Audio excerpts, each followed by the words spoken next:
Hello friends, welcome to Kudavai channel. இன்னைக்கு வந்து பாத்தீங்கன்னா எபிசோட் 3 தாங்க சமையல்ல. இன்னைக்கு சனிக்கிழமை. இன்னைக்கு நான் என்ன சமைக்க போறேன்னு பார்க்கலாம். ஃபர்ஸ்ட் வந்து பாத்தீங்கன்னா நான் உல வச்சிட்டேங்க. டைரக்டா வந்து ரைஸ் போட்டு தண்ணி வச்சிட்டேன். இது வந்து சாதம்னு ஒரு 15-20 நிமிஷத்துல நான் சாதம் வடிச்சிடுவேன் நான். அதுக்கு அப்புறம் இன்னைக்கு என்ன குழம்பு வைக்க போறோம்னு இப்போ நம்ம பார்க்கலாம். இன்னைக்கு வந்து கார குழம்பு தான் நான் வைக்க போறேன். அதுக்கு வந்து புளி வந்து ஊற வச்சிருக்கேன். இத கரைச்சிட்டு இத என்ன காய்கறி போட்டு செய்யலாம்ங்கறத இப்போ நம்ம பார்க்கலாம். இப்போ வந்து பாத்தீங்கன்னா நான் புளியை கரைச்சுக்கறாங்க நான் குழம்புக்கு.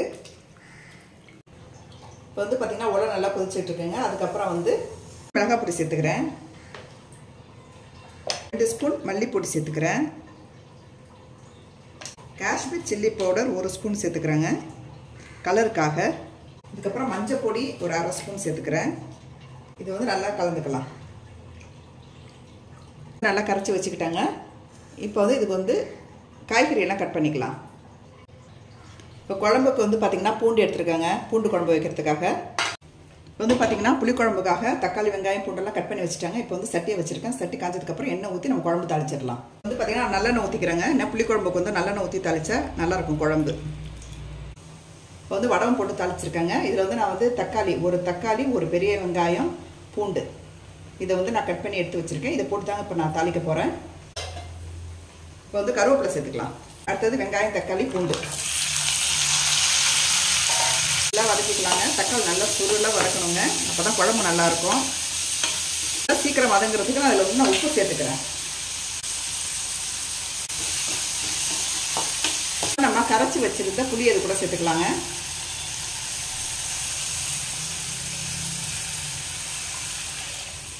குழம்பு பார்த்தீங்கன்னா நல்லா கொதிக்கட்டுங்க. கொதிச்சதுக்கப்புறம் மூடி வச்சிடலாம். இப்போ அடுத்து நான் என்ன சமைக்க போறேன்னு பார்த்தீங்கன்னா ப்ரொக்கோலிங்க. ப்ரொக்கோலி வச்சு நான் பொரியல் தான் பண்ண போறேன். இன்னைக்கு புளிக்குழம்புக்கு ப்ரொக்கோலி பொரியல் வந்து செம காம்பினேஷன் சூப்பராக இருக்கும். அது எப்படி செய்யலாங்கிறத நம்ம பார்க்கலாம். இப்போ வந்து பார்த்தீங்கன்னா குழம்பு நல்லா கொதிக்குதுங்க. இதை நம்ம வந்து க்ளோஸ் பண்ணிடலாம். இப்போ வந்து பார்த்தீங்கன்னா ப்ரொக்கோலி கட் பண்ணி எடுத்து வச்சுட்டாங்க. இதை வந்து மஞ்சத்தூள் உப்பு போட்டு கொஞ்சம் கொதிக்க வச்சு இறக்கி வச்சுட்டு அதுக்கப்புறம் நான் பொரியல் செய்ய ஆரம்பிச்சிருவேன். குழம்பு நல்லா திக்காயிடுச்சு பாருங்க. அடுப்பு ஆஃப் பண்ணிட்டேன். அதுக்கப்புறம் வந்து முட்டை 2 முட்டை வெந்துக்கிட்டு இருக்குங்க. எங்கள் பொண்ணுக்கு ஒன்று, நான் இப்போ எங்கள் வீட்டு பூனை குட்டி லியாவுக்கு ஒன்று. இப்போ வந்து பார்த்தீங்கன்னா நான் எண்ணெய் ஊற்றிக்கிறேங்க பொரியல் செய்கிறதுக்கு. இப்போ உளுத்தம்பருப்பு போட்டு தாளிச்சிக்கலாம். அடுத்தது சீரகம், அதுக்கப்புறம் கடுகு, கொஞ்சோண்டு கடலைப்பருப்பு, கட் பண்ணி வச்சுருந்த வெங்காயத்தை இது கூட சேர்த்துக்கலாம். சேர்த்துக்கிறேங்க. நல்லா வதங்கட்டும். இது கூட வந்து பார்த்தீங்கன்னா இப்போ வந்து ப்ரொக்கோலியும் 2 கைப்பிடி பட்டாணியும் சேர்த்துருக்காங்க. இப்போ இது கூட சேர்த்துடலாம். இது வந்து பார்த்தீங்கன்னா வேகிறதுக்கு ஒரு டம்ளர் தண்ணி சேர்த்துக்கிறேங்க. நான் காரத்துக்கு 1 ஸ்பூன் மிளகாய் பொடி சேர்த்துக்கிறேன். அதுக்கப்புறம் மஞ்சள் பொடி சேர்த்துக்கிறேன். அதுக்கப்புறம் உப்பு சேர்த்துக்கிறேங்க.